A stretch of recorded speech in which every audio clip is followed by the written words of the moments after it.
इस दुनिया दे विच जंगो जदल, वड्ड फट, फड़ो फड़ाई ते एक दूजे दे नाल नफरत वेखदे होया सोच दंग रह जाती है। ते दुआ गवा कि खुदा सारे जंगी हालात नूं, इस वड्ड फट नूं, इस फड़ोफड़ी दे दौर नूं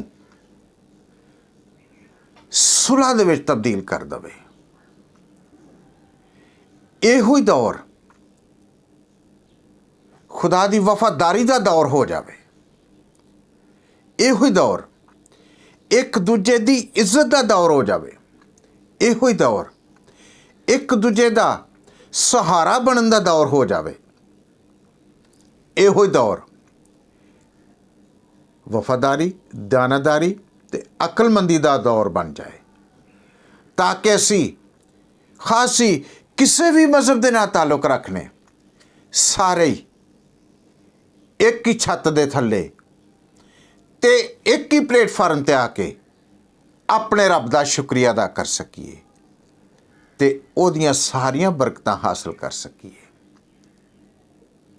हाँ, मैं दुआ गवा कि खुदा ऐसा ही करे।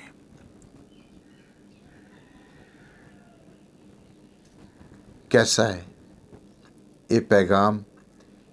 दूजिया तक भी पहुँचाओ, क्योंकि मुहब्बत का पैगाम है। इस पैगाम के जरिए खुदा अपना जलाल जाहिर कर सकता है, अपना हाथ वधा सकता है ते जंग दे सारे असरात सारी दुनिया तो ख़त्म कर सकता है। खुदा पावर रखता है। इस वीडियो को बहुत ज़्यादा शेयर करो, लाइक करो ते सब्सक्राइब करो। खुदा तुहानूं बरकत दे।